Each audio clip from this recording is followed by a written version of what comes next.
This is Changemakers with Katie Gore, finding the right solutions for the affordable housing community.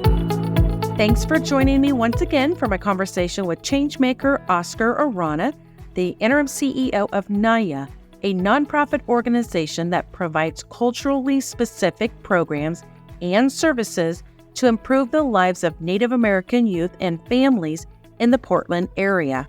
Now, Oscar, in part one, you broke down a handful of the amazing initiatives and projects that you recently launched, but I want to circle back on something you mentioned in passing about the home ownership program.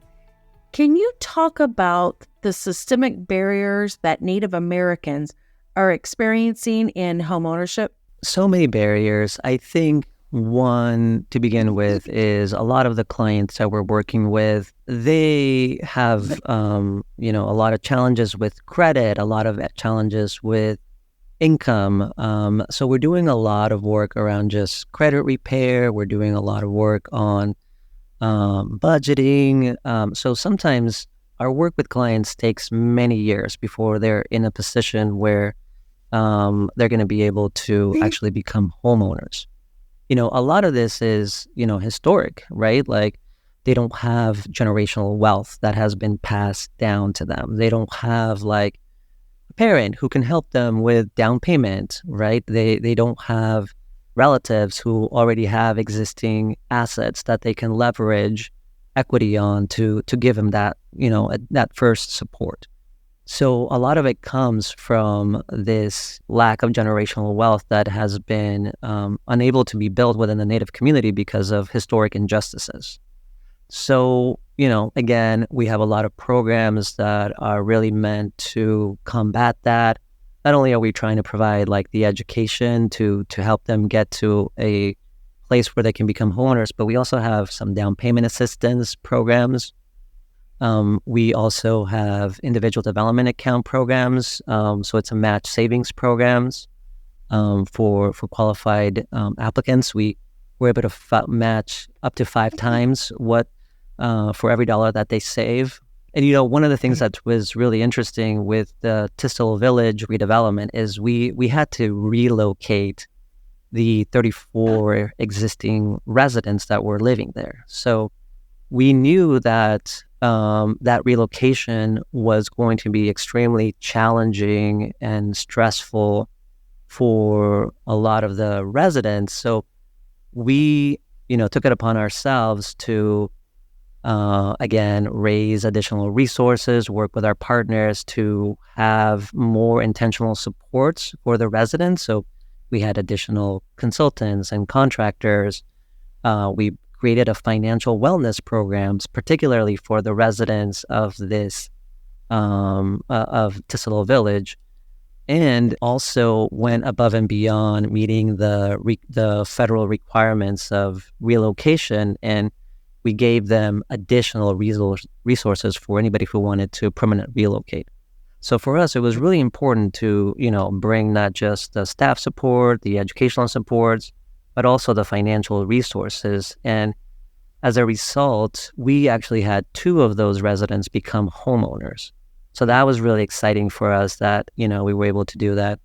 And then, a lot of the, at least 10 or more of the residents are currently now excited about becoming homeowners. And they're in that process of, saving and thinking about that and getting all the information that they're going to need to eventually become homeowners.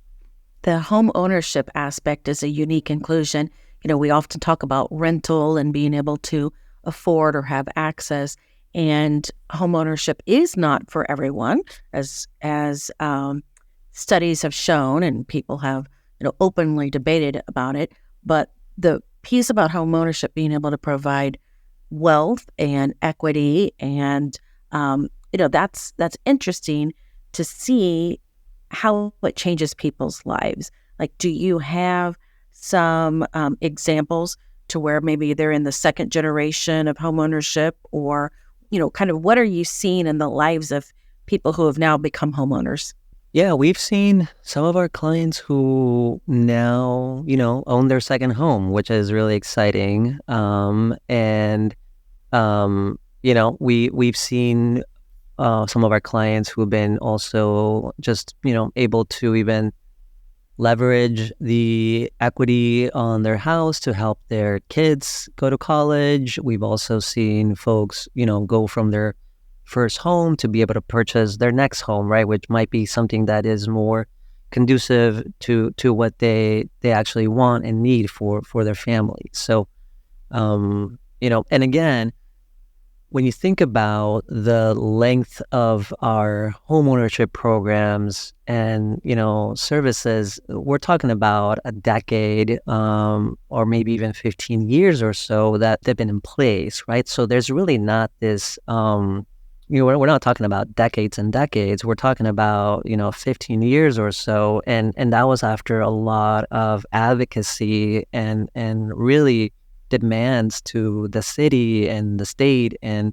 that they actually provide resources for culturally specific programming, right? Before, all the resources were just kind of going to, mainstream organizations that served anybody who walked in through their doors. But we knew that that was not necessarily really reaching the Native American community. So we're excited to continue on this journey and continue to build on what we've been doing and continue to grow our programs, and as well as the success and outcomes of our programs. Another aspect that is not necessarily unique to Portland is the homeless population that's growing. And, it's I bring this up because there is a fairly significant increase in the indigenous homeless population. So you guys have made impacts there. Tell us more about what you're doing and trying to provide some sustainable programming related to that. Yeah, we're very concerned about the large homelessness population in the city of Portland, particularly as there's an overrepresentation of Native Americans in the homelessness population. One of the things that we're currently looking at right now is actually being able to operate transitional housing. So taking over a shelter space. It's something that we've been looking at for almost a year now, and we are getting ready to start formalizing some of those agreements here pretty soon. We've been very fortunate that our housing services has also been growing over the last few years. So we actually created now a housing services department. It's really, it used to be under community development, but with the growth of all these programs and services, we've actually been able to kind of prop up its own department. We have a great director that's leading this work. We're excited. We have a family housing program that is kind of stepping into its second, maybe third year now. And this family housing program is really meant to serve Native American homeless families. So that program is really providing a lot of the financial resources to get folks into their homes, keep them in their homes. And again, a lot of our portfolio or housing portfolio is actually serving folks that are coming out of homelessness. That sounds like a very holistic and well-being support there that you're adding. Along with that, what are some of the programming areas that you're addressing the youth component? We have a wide array of youth services, anywhere from infants to, folks who are 24 years old. We have early childhood programming, both on our site and off-site as well. We have early Head Start and Head Start classes. One of the things that's so great about our campus is that it used to be a school. So we have these amazing computer labs where folks can come, dedicated staff members who are supporting the youth, making sure that they're doing well in school, making sure that their families have the supports that they need to be successful. We have a lot of programs like summer programming for middle school, grade school, high school kids. One of the great things is that, the three sites are really close to NAYA. Like I said, they're about half a mile, maybe up to 2 miles away. So we still have these vans that go out to the public school system and they pick up kids and then they bring them to our center to get these support services. But now we're able to easily pick up kids or have the kids come down to our center because they live so close. we also have like on-site services for the families who are living there as well.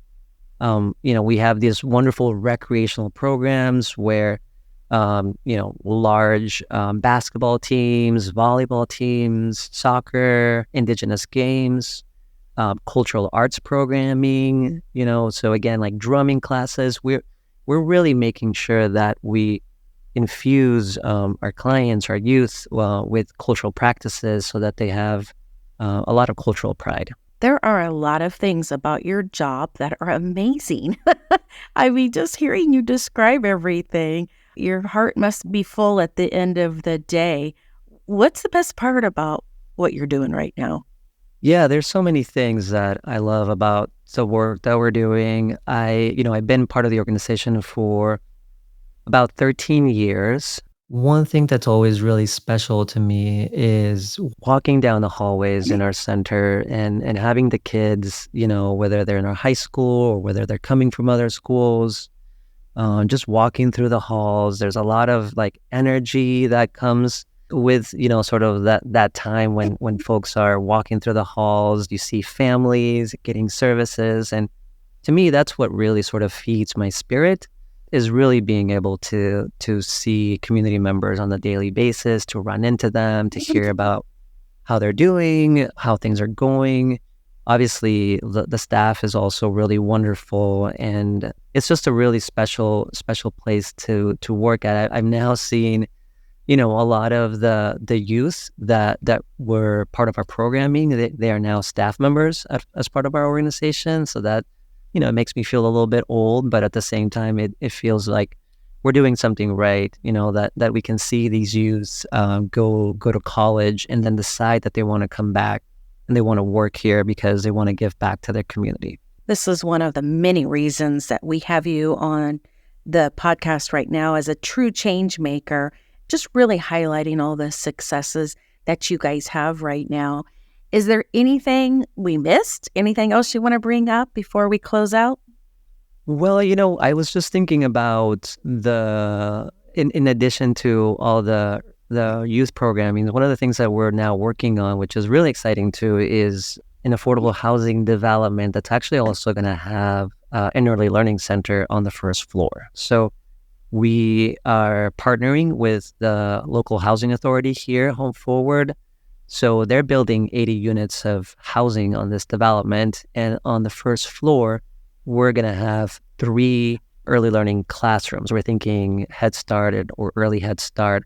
And again, this site is probably just a mile away from our center. So this site is going to start construction later this fall and will be completed by the winter 2024. Again, we're just really excited of like the footprint that we're building here in the Cully neighborhood, right? With these affordable housing developments, with this early learning center, with our campus, we feel like we're really indigenizing the Cully neighborhood. We're also working with the city to create public indigenous art in the neighborhood. I think that they're really seeing the art that we've embedded into our buildings, and they really kind of want to see more of it. Again, this sense of creating pride and creating a place of belonging is really important. So we're really excited. We've been doing a lot of community engagement about, art and indigenous art and what people want to see. So we're going to start getting ready to put that together over the next year. That's a great shout out to Home Forward.